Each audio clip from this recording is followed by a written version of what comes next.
खुलुमबाय बियो बडोलेण्ड एंखं टेलिभिजन दिनैनि रादाबखौ फरायदों आं मिथिंगा बसुमतारी दिनैनि गाहाय रादाबफ्राव दं निर्भया जिनाहारि जाथायनि साब्रै लांसुनियाखौ फासि होबाय बिटिसि बिसायख'थिखौ फोसावनाय खालारनि सिगां खुंनो खावलायदों बडोलेण्ड फरायसा आफादा सुबुं खारफिउखौ गाहामै मावफुंनो गिबि मन्थ्रिया खावलायदों उदालगुरियाव सन्देह खालामजानाय सानै सुबुंनाव कर'ना भाइरास सन्देराखै आसाम गोरोबथानि 6 नं दफा मावफुंनायनि रिपर्टखौ नखर मन्थ्रिनो गथायबाय गुवाहाटी इउनिभार्सिटि आरो तेजपुर इउनिभार्सिटिया अनलाइन क्लास जागायबाय गार' डेभेलपमेन्ट काउन्सिलआ चुंहां चांमाखौ बिजाथिलाइ बोखांना लाफिननो दाबि दैखांदों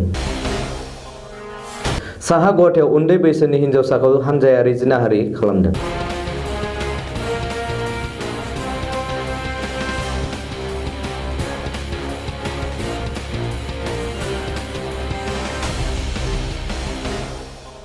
दानिया आबुं रादाब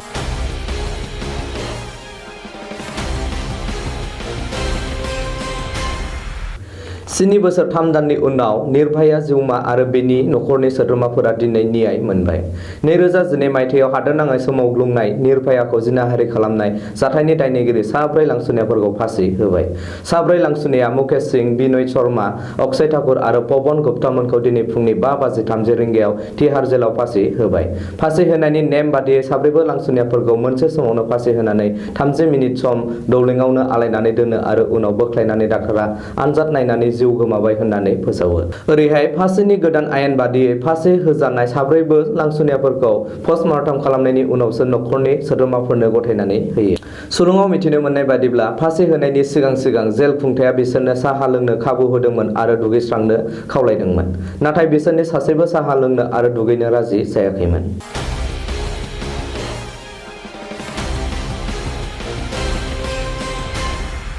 फैगौ 4 एप्रिल खालि खुंजानो गोनां बिटिसि बिसायख'थिखौ फावसायनायनि सोलाय फोसावजानाय खालारनि सिगांनो खुंनो थाखाय खावलायदों बडोलेण्ड फरायसा आफादा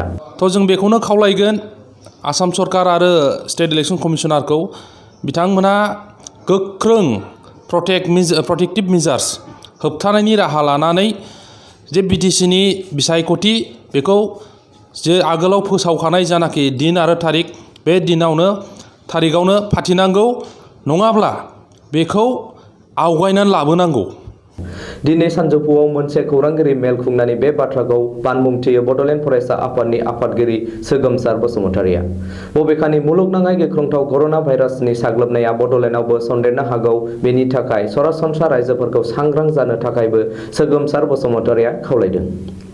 मख'नो गोनांदि कर'ना भाइरास साग्लोबनायनि थाखायनो जानो गोनां बिटिसि बिसायख'थिखौ फावसायनो हागौ होननानै सन्देह खालामनायाबो बे समाव सोलिगासिनो दं बेनिखायनो बिटिसि बिसायख'थिखौ फावसायालाबा फोसावनाय खालारनि सिगांनो खुंनो थाखाय बडोलेण्ड फरायसा आफादा खावलायो ओरैहाय फैबाय थानाय बिटिसि बिसायख'थियाव बिपिएफआ 22 निफ्राय 25 मासि देरहानानै हाग्रामा महिलारिनि दैदेननाय फिन सोरखार खुंगोन होननानैबो दाबि दैखांदों सोगोमसार बसुमतारिया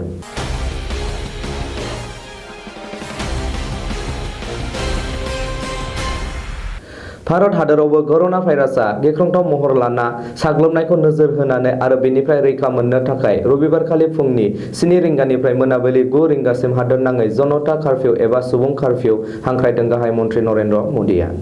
सुबुं कारफिउआ जादों सरासनस्रा नोगोरारिफोरा गावनो गाव बाहेराव ओंखारालाबा नखरावनो थानाय कर'ना भाइरासनिफ्राय गावखौनो आनज्रायना रैखाथियाव थानो जुनै गाहाय मन्थ्रिया सुबुं कारफिउ हांख्रायनायखौ फालिनो आरो गाहाम जाफुंहोनो थाखाय गिबि मन्थ्रि सर्बानन्द सन'वालाबो आसामनि साफ्रोमबो रायजोफोरखौ खावलायदों मख'नो गोनांदि कर'ना भाइरासआ सासेनिफ्राय गुबुन सासेनाव सन्देरग्रा रोखोमसे जिउसा बे जिउसानिफ्राय रैखा मोननो थाखाय गावनो सांग्रांथियाव थानाया जोबोद गोनांथार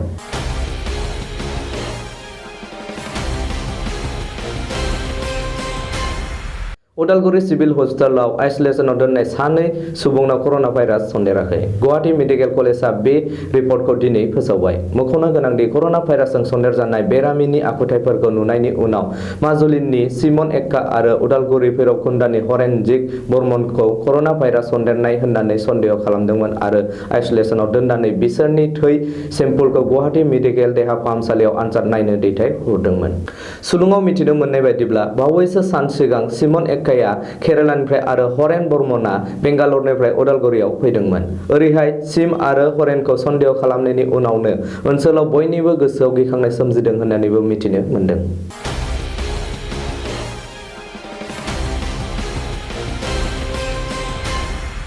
आसाम गोरोबथानि 6 नं दफा मावफुंनायनि जुनै दानानै होनाय गोजौ थाखोनि कमिटिया थियारि खालामनाय रिपर्टखौ आसामनि गिबि मन्थ्रि सर्बानन्द सन'वालआ मिरु नखर मन्थ्रि अमित शाहनो गथायबाय। सुलुङाव मिथिनो मोननाय बादिब्ला गिबि मन्थ्रिया मैया दिल्लीयाव थांनानै मोनाबिलिनि 8:30 रिंगायाव नखर मन्थ्रिनो बे रिपर्टखौ गथायदों। मख'नो गोनांदि आसाम गोरोबथानि 6 नं दफाखौ मावफुंनायनि जुनै आगु बिजिरगिरि बिप्लब कुमार शर्मानि दैदेननाय मोनसे गोजौ थाखोनि कमिटिखौ मिरु सोरखारा दानानै होनाय जादों।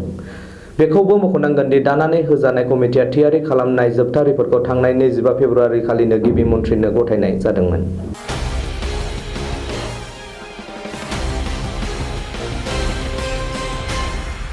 कर'ना भाइरास साग्लोबनायखौ नोजोर होनानै रायजो नाङै गासैबो स्कुल, कलेज आरो इउनिभार्सिटिफोरखौ 25 मार्चसिम बन्द' खालामनायनि उनाव फरायसाफोरनि थाखाय अनलाइन क्लास जागायबाय गुवाहाटी इउनिभार्सिटि आरो तेजपुर इउनिभार्सिटिया।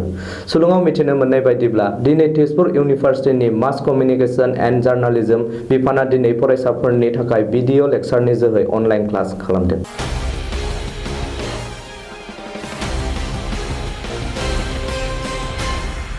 1 नं परबतजरा बियाबाव अबर' राजखान्थि दोलोनिफ्राय बिजाथिलाइ गथायनाय सुंहां सावमाखौ गावनि बिजाथिलाइखौ बोखांना लाफिननो दाबि दैखांदों गार' डेभेलपमेन्ट काउन्सिलआ। बबेखानि परबतजरा बियाबाव गार' समाजनिफ्राय सुंहां सावमाया अबर' राजखान्थि दोलोनिफ्राय बिटिसि बिसायख'थियाव बिजाथिलाइ गथायनाया लाजिथावना होननानैबो गार' डेभेलपमेन्ट काउन्सिलआ दिनै मोनसे खौरांगिरि मेल खुंना बुंदों। बेजों लोगोसेनो गार' समाजनिफ्राय सुंहां सावमाखौ रावबो हेफाजाब होआ होनना दाबि दैखांनायजों लोगोसे बिटिसि बिसायख'थियाव गार'फोरा बिपिएफखौ मदद खालामगोन होननानैबो बुङो। बबेखानि गार' समाजनि सुखु-दुखुआव बिपिएफआ एसेब्लाबो मदद खालामदों होननानैबो खौरांगिरि मेलाव बुंदों गार' डेभेलपमेन्ट काउन्सिलआ।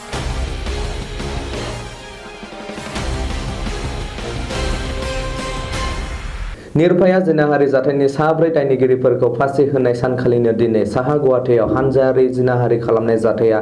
सोराङाव फैदों। बे जाथाया जादों साहा गुवाहाटीनि मध्यमकान्दा जाहाज गाथोनाव। सुलुङाव मिथिनो मोननाय बादिब्ला दिनै फुंबिलियाव सासे सुबुङा बुरलुंबुथुर दैमायाव दुगैनो थांनानै लांसुनियाफोरा जिनाहारि खालामना गाज्रि हालोदाव गारलांनाय सासे उन्दै बैसोनि हिनजावसाखौ बोखांनो हायो आरो गोख्रैनो देहा फाहामसालियाव थिसनो। बबेखानि बे जिनाहारि खालामनाय जाथायजों 3 लांसुनियाफोरा लोब्बा दं होननानै सन्देह खालामनाय जादों। जायगानि सुबुंफोरा दाबि खालामनाय बादिनो बे जाथायनि सायाव पुलिसआ नायबिजिरगासिनो दं।